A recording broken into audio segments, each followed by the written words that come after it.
Alright, so basically, I've already tried filming this video once, but had some technical difficulties. So in this video, I'm going to be showing you how to do like 808s and how to make them sound good, sound like Wheezy, Metro Boomin, or like how to do your drill 808. What you would have seen is me make this melody.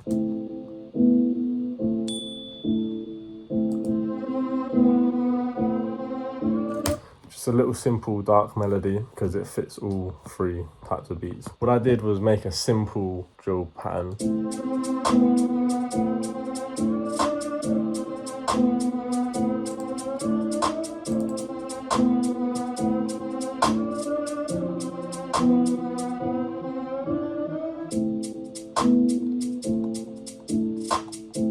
Then I did the 808.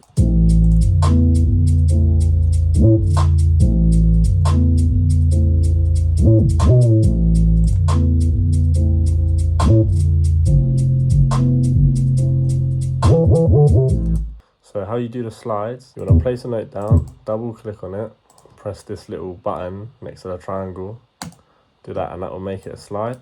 And then the length of the slide, so the time it takes to get from one note to another is the length of the slide. So for example, if it's this length, it's going to take this amount of time to get from here to here.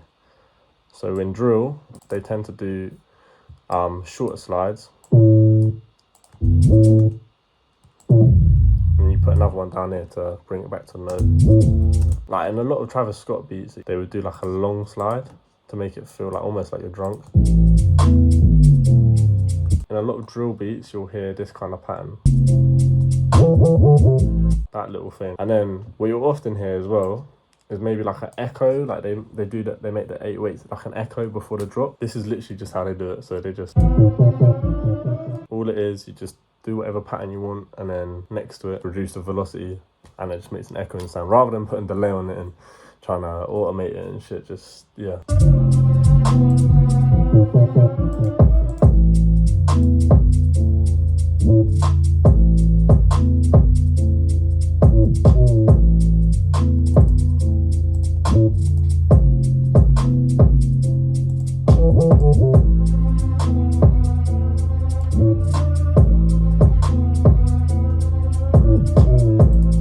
Alright, so then, if you're trying to do Metro Boomin, you want to grab a spin. Yeah, so the envelope, what this does, the 808 will only last as long as you hold the note. And you want to use that for like long 808s, like the spins or a typical drill 808. So yeah, if we're making a Metro Boomin type beat, I want the hats to be like...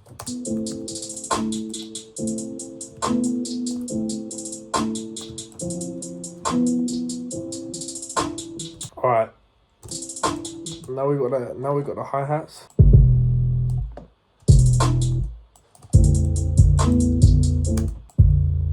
If you want to make it a bit TM88-ish, you want to do like this kind of thing.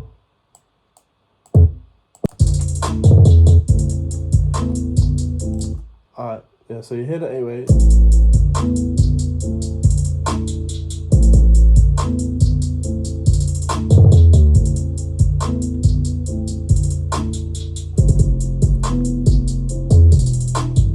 Metro Boomin loves doing shit like this.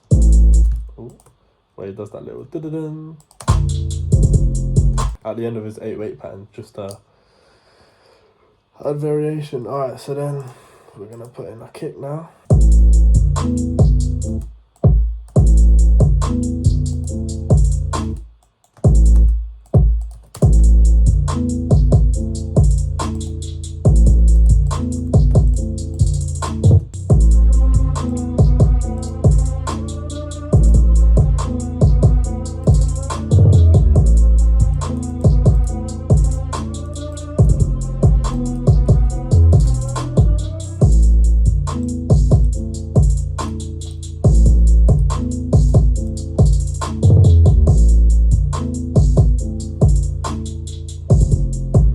Now moving on to the Wheezy stuff. Wheezy's beats tend to be a bit slower. Put it down to like 118 will do. Even the hi-hat pattern might do.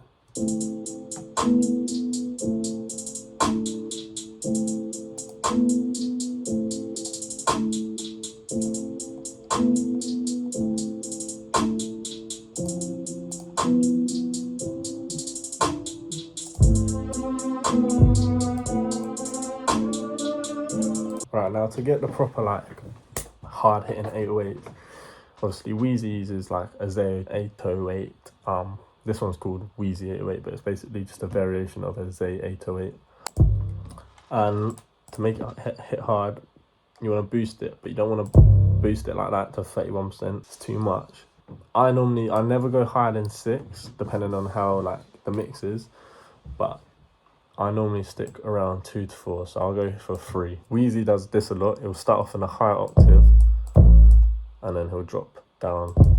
Same note, but just different octave. What you want to do, instead of using the envelope tactic for these kind of 808s, because they're shorter, just use the cut by itself, or cut itself. So yeah, right click on the sound and then cut itself, and then basically every time you play a new note for that sound, the old note will cut out. So let me give you an example. So this is it without the cut itself on. Yeah, got a bit muddy, but then if I use cut itself. Now let's get onto the pattern.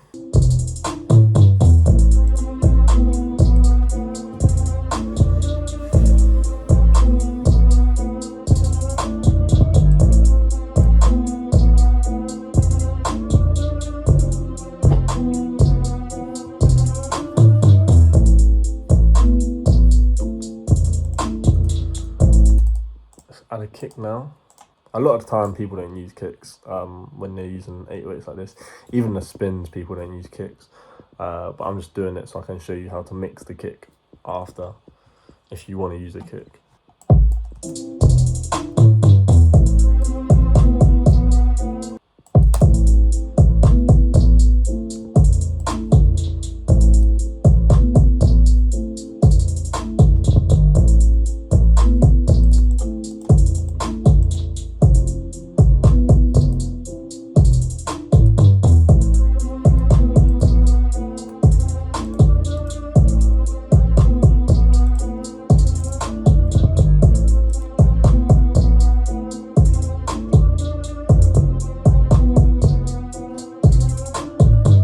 Alright, so now if you're trying to mix kick and an 808, so you want to solo the 808, see where it's like hitting the most. So around 44 is one place, and then around 90.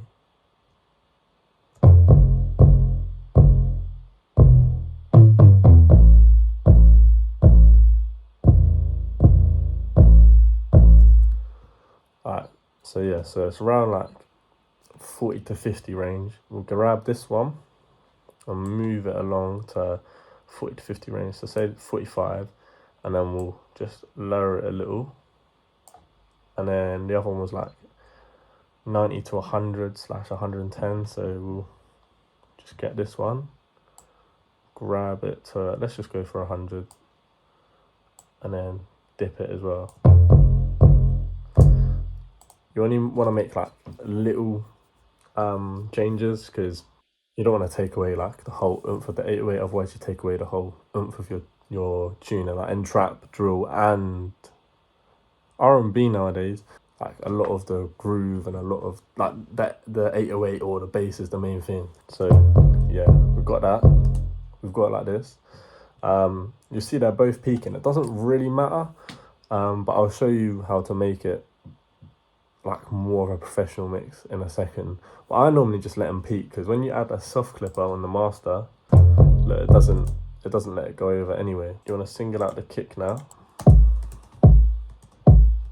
So then I'll boost it around 50 a little, but only a little bit, because when you're getting down into the low frequencies, that's where it all gets a bit weird and can get quite muddy. Let's hear that with the 808. So it sounds alright, but then to make it sound even better, what you want to do, I've already done it, but I'll show you how to do it again. Click your kicks mixer channel, press that at the bottom. It would normally like be like here, just turn that all the way down, then go get a fruity limiter, go to the compressor bit, sidechain, and then the insert of whatever your kick is. So mine's insert 9, so then I'll select insert 9, press the knee and the ratio all the way down,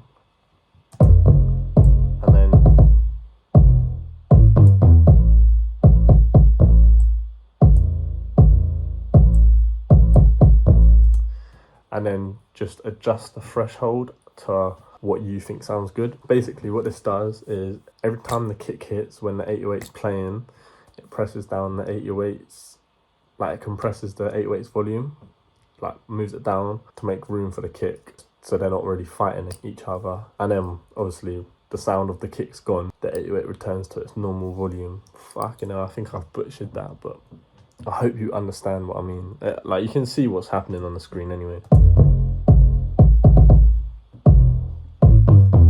Alright, anyway, that's kind of it. I don't think there's anything I can remember that I need to show you. I basically just covered all the basics on 808s and like different producer styles of 808s. I hope you learned something new and you found this like interesting, informative, or just at least enjoyable. But yeah, thanks for watching. I'll see you next time, I guess.